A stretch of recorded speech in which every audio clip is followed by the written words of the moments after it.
तो आज हम लोग शुरुआत करने वाले हैं सिमिलैरिटी। सिमिलैरिटी आपका 10th स्टैंडर्ड का फर्स्ट चैप्टर है ज्योमेट्री का, जो आज हम सीखने वाले हैं। तो सबसे पहले हम सिमिलैरिटी शुरुआत करने से पहले ये देखते हैं कि सिमिलैरिटी होता क्या है। सिमिलैरिटी का मतलब होता है कि कोई चीज़ एक समान सेम होना, मतलब कोई चीज़ क्या होना, सेम होना। तो जैसे कि अगर हम लोग को कोई चीज़ सेम जानना है कि यार कोई चीज़ सेम है, तो हमको क्या करना पड़ेगा और हमें कितनी चीज़ की रिक्वायरमेंट होगी उसके लिए कि सिमिलर जानने के लिए। फॉर एग्जांपल अगर हम लोग अभी कहेंगे कि ये बोर्ड सिमिलर है क्या, तो ये बोर्ड सिमिलर है क्या ये हमको पता करना है। तो उससे पहले हमारे जहन में एक सवाल आएगा कि ये जो सिमिलर की बात हो रही है, तो ये बोर्ड किस से सिमिलर है। सिमिलर पता करना है तो ये बोर्ड सिमिलर किस से है। तो हमें एक चीज़ मालूम होना चाहिए कि सिमिलर पता करने के लिए हमारे पास कितनी चीज़ होना चाहिए, दो चीज़ होना चाहिए। अगर मैं बोलूँगा ये बोर्ड और ये एसी ये सिमिलर है क्या, तो हम क्या कहेंगे कि ये सिमिलर नहीं है। तो कोई भी चीज़ का सिमिलर पता होने के लिए हमारे को कितनी चीज़ की ज़रूरत लगती है, दो चीज़ों की ज़रूरत लगती है। और इसी के साथ सिमिलर से हमने थोड़ा पहला जब 9th में हम लोग ने सीखे थे कि कॉन्ग्रुएंस क्या होता है। कॉन्ग्रुएंट का मतलब भी क्या होता है, सेम। सिमिलर का मतलब भी क्या होता है, सेम। पर हम आज ये सिमिलरिटी शुरुआत करने से पहले ये देखेंगे कि कॉन्ग्रुएंस और सिमिलर में क्या फर्क होता है। तो सबसे पहले हम लोग अगर देखते हैं कि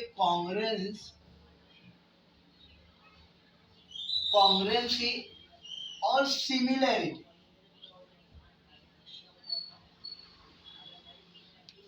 कॉन्ग्रुएंसी और सिमिलैरिटी में क्या फर्क होता है।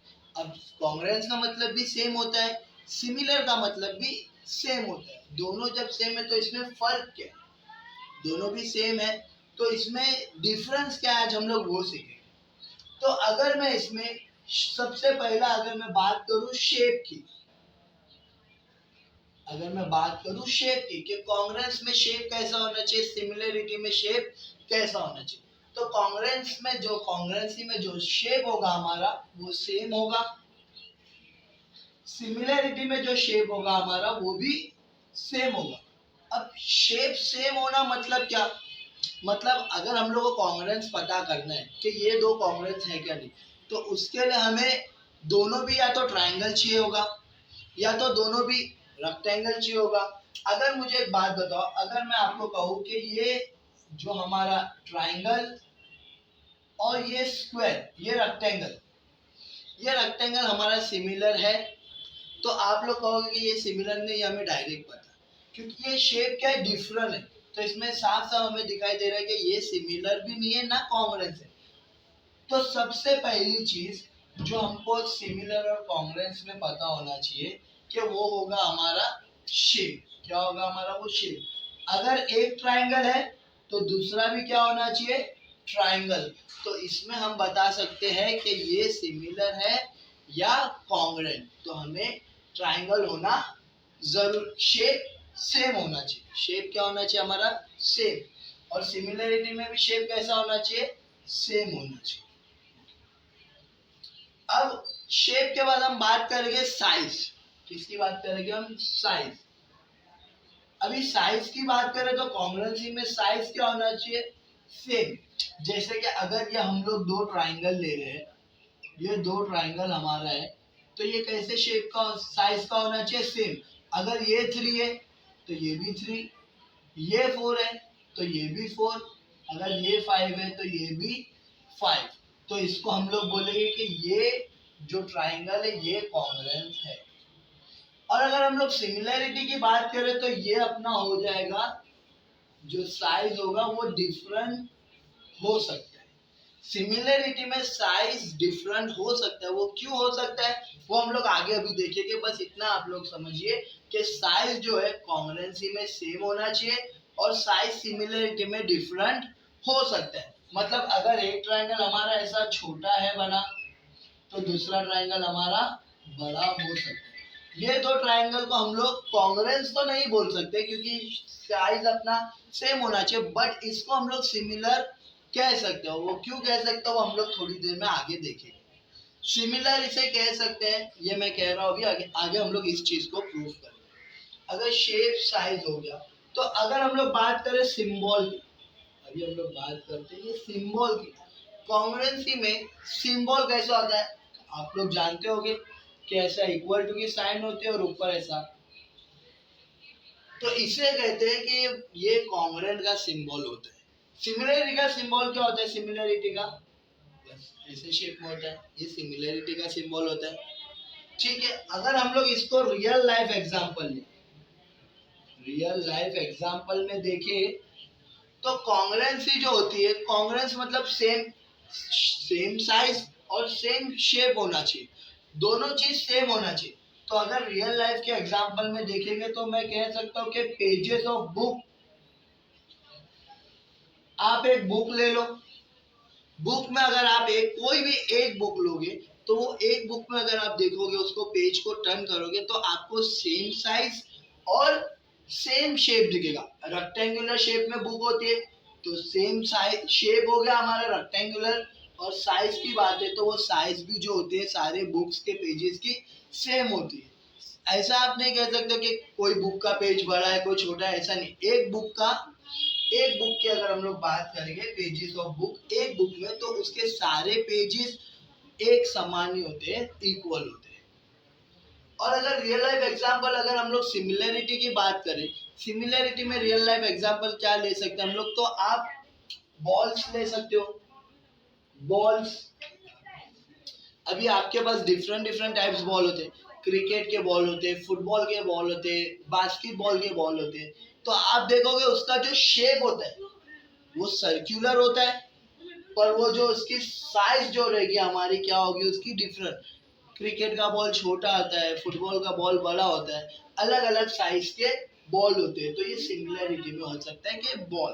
ठीक है, हम लोग देखते हैं कि हम लोग कॉन्ग्रुएंसी कौन से टेस्ट से प्रूफ कर सकते हैं और सिमिलरिटी कौन से टेस्ट से प्रूफ हो सकता है। तो कॉन्ग्रुएंसी के अगर टेस्ट की बात करें तो आपको पता होगा ये एसएसएस टेस्ट, जिसे हम साइड टेस्ट कहते हैं। उसके बाद आपको पता होगा साइड एंगल साइड टेस्ट। उसके बाद आपको पता होगा कि हाइपो टेस्ट, जिसे राइट एंगल टेस्ट भी कहा जाता है। ठीक है, और कौन सा अपना होता है, एंगल साइड टेस्ट भी होता है। ठीक है, ये सारे टेस्ट जो है हमें कॉन्ग्रुएंसी में पता करने के लिए हेल्प करते हैं। सिमिलरिटी में जो अपना होता है वो हमारा होता है एंगल टेस्ट, या तो एंगल टेस्ट भी कहा जाता है। और इसमें अपना साइड टेस्ट होता है, और इसमें साइड टेस्ट हमारा हो सकता है। इतनी चीजों से हमने कॉन्ग्रुएंसी और सिमिलरिटी का पता कर लिया। ठीक है, अब मैंने आपको कहा था कि जो साइज होता है वो कॉन्ग्रुएंसी में सेम होता है, और जो साइज होता है वो सिमिलरिटी में डिफरेंट होता है। ऐसा क्यों? तो हम लोग यहाँ देखते हैं कि जो हमारा, अगर हम साइज और कॉन्ग्रुएंस की साइज और सिमिलरिटी की साइज की बात करें, तो कॉन्ग्रुएंस का जो साइज होता है, मतलब अगर ये दो ट्राइंगल है, तो ये जो ट्राइंगल होता है वो किसके बेस पे होता है, हमारा साइड के बेस पे होता है। कि अगर मैं बोलूं ये ट्राइंगल ABC है, ये ट्राइंगल हमारा PQR है, तो मैं बोलूंगा कि ये साइड है, तो करस्पॉन्डिंग साइड्स इक्वल होती है, मतलब AB is equal to PQ होता है, मतलब कॉन्ग्रुएंट टू PQ होता है। या तो हमारा होगा BC is congruent to QR, या तो हमारा होगा AC is congruent to PR।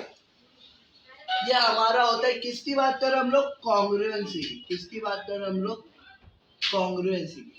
कि कॉन्ग्रुएंसी में हमारा साइड होता है, या एंगल हम लोग ले लेंगे तो भी एंगल A ये हमारा कॉन्ग्रुएंट होगा किसको, एंगल P को, और एंगल B ये हमारा कॉन्ग्रुएंट होगा किसको, एंगल Q को, और एंगल C ये हमारा कॉन्ग्रुएंट होगा किसको, एंगल R। ये अपने कॉन्ग्रुएंसी की बात है कि कॉन्ग्रुएंसी में हमारा जो करस्पॉन्डिंग मतलब जो एक ही साइड पे हो, जो एक तरफ हो, करस्पॉन्डिंग साइड्स और करस्पॉन्डिंग एंगल्स हमारे कॉन्ग्रुएंट होते हैं, ये कॉन्ग्रुएंसी में। बट अगर हम लोग सिमिलैरिटी की बात करें तो सिमिलैरिटी में हमारा ये अगर ट्राइंगल है कि ए बी सी और ये हमारा है पी क्यू आर। तो सिमिलैरिटी की अगर हम लोग बात करते हैं तो सिमिलैरिटी में क्या होता है कि कॉन्ग्रुएंस में तो हमारी साइड और एंगल के बेस पे हम लोग ने सारी चीजों को कॉन्ग्रुएंट बताया, बट सिमिलैरिटी पे करस्पॉन्डिंग साइड सिमिलर नहीं होती, करस्पॉन्डिंग साइड सिमिलर नहीं होती। जो इसकी सिमिलैरिटी डिपेंड होती है वो हमारा होता है प्रोपोर्शनल रेशियो के बेस पे।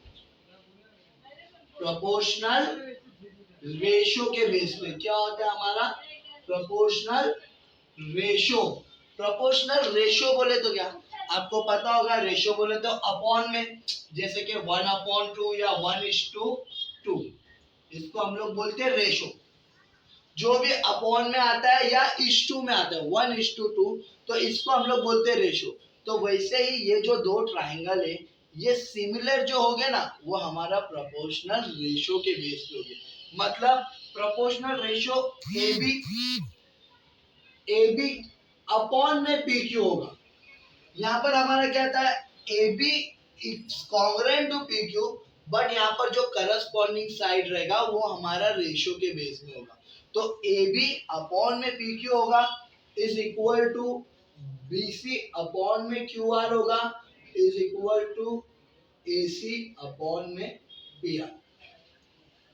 ये जो होगा सिमिलर जो होगा हमारा किसके बेस पे होगा, वो हमारा होगा रेशियो के बेस पे, प्रोपोर्शनल रेशियो के बेस पे होगा। ठीक है, इतनी बात आप लोगों को समझ में आ गई कि कॉन्ग्रुएंसी और सिमिलरिटी में क्या डिफरेंस होता है, शेप में, साइज में, सिंबल में, रियल लाइफ एग्जांपल, टेस्ट में। और जो कॉन्ग्रुएंसी अपना होता है वो जो हमारा होता है side base, corresponding side base के A B is congruent to P Q. But similar जो होता है वो सिमिलर हमारा होता है प्रोपोर्शनल रेशियो के बेस पे। मतलब जो करस्पॉन्डिंग साइड्स का रेशियो होता है वो हमारा इक्वल होता है। ओके, आप लोगों को समझ में आई सारी बातें कि कॉन्ग्रुएंसी और सिमिलरिटी में क्या डिफरेंस है। सिमिलरिटी और कॉन्ग्रुएंसी में क्या डिफरेंस होता है। सिमिलरिटी जो होता है हमारा वो किसके बेस पे होता है, प्रोपोर्शनल रेशियो के बेस पे। किस बेस पे होता है हमारा, वो प्रोपोर्शनल रेशियो के बेस पे।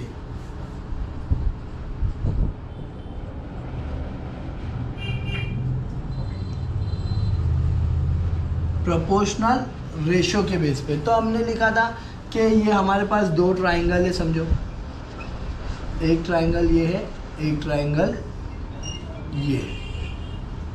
ठीक है, एक ट्राइंगल को हमने बोले थे पी क्यू आर, एक ट्राइंगल को हमने ए बी सी कहा था। उसके बाद हमने जब प्रोपोर्शनल रेशियो के बेस पे हमने बताया था कि ये जो सिमिलरिटी होता है ये इक्वल होता है, जो करस्पॉन्डिंग साइड्स होती है वो रेशियो के बेस में आती है। जैसे कि ये ए बी अपॉन में P Q is equal to A C is equal to B C upon में Q R is equal to A C upon में पी आर।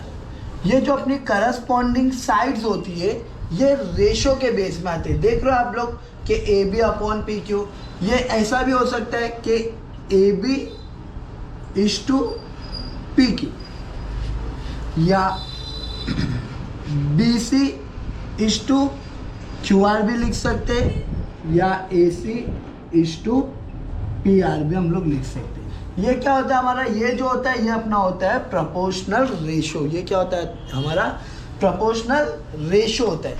अब हमने अगर आप लोग देखोगे तो हमने लिखा है A B upon P Q, B C upon Q R, A C upon P R और इक्वल लिखा है। ये हमने सारी साइड्स को इक्वल लिखा है। अब ये इक्वल होगा कैसे, हमने इक्वल तो लिख दिया लेकिन ये इक्वल हमारा होगा कैसे। अगर फॉर एग्जांपल हम लोग यहाँ पर सपोज करते हैं कि ये मेरा जो ए बी है वो 2 है, बी सी जो है 3 है और ए सी जो है मेरा 4 है, और यहाँ पर हम लोग बोलते हैं जो हमारा पी क्यू है वो 4 है, क्यू आर हमारा 6 है और पी आर हमारा 8 है। तो अगर हम लोग देखा जाए इधर पे कि ये जो हमारी है कि A B upon P Q, B C upon Q R, A C upon P R, ये हम इक्वल बताना चाह रहे। तो ये इक्वल होगा कैसे? देखो, अगर ए बी में सपोज करता हूँ 2 है और पी क्यू कितना हमारा, पी क्यू हमारा 4 है, बी सी हमारा 3 है और क्यू आर हमारा 6 है, ए सी हमारा 4 है, पी आर हमारा 8 है। तो यहाँ पर अगर हम लोग देखें तो ये इक्वल होगा 2 1 ज़ा 2, 2 2 ज़ा 4, 3 1 ज़ा 3, 3 2 ज़ा 6, 4 1 ज़ा 4, 4 2 ज़ा 8। अगर हम देखेंगे तो यहाँ पर आपको दिखाई देगा कि ये भी 1/2 है, इक्वल ये भी 1/2 है, इक्वल ये भी 1/2 है। तो ये जो स्टेटमेंट लिखे थे ये स्टेटमेंट सच है, ये जो स्टेटमेंट हमने लिखा था ये स्टेटमेंट सच लिखा है। तो इसी के लिए ये जो होगा हम यहाँ लिखेंगे कि ट्राइंगल ए बी सी ये सिमिलर है triangle P Q R. Understand? ये जो हमने लिखा है कि प्रोपोर्शनल रेशियो के ऊपर होता है, तो ये जो A B upon P Q जो हमारा करस्पॉन्डिंग साइड्स है वो रेशियो के बेस में आने वाले। कैसे आने वाला है? वो रेशियो के बेस में। और ये इक्वल जो लिखा है वो क्यों इक्वल लिखा है? क्योंकि जो उसका रेशियो होता है 1/2 1/2 1/2 या जो भी रेशियो आएगा वो हमेशा ही इक्वल आएगा। अगर ये हमारे को इक्वल आता है तो ये जो दो ट्राइंगल है उसको हम कह सकते हैं कि ये ट्राइंगल सिमिलर है। ठीक है, इतना हो गया। तो जल्दी से अपने अपनी नोटबुक में ये आप लोग लिख के रखिए और फिर हम इसके आगे बढ़ेंगे। ठीक है।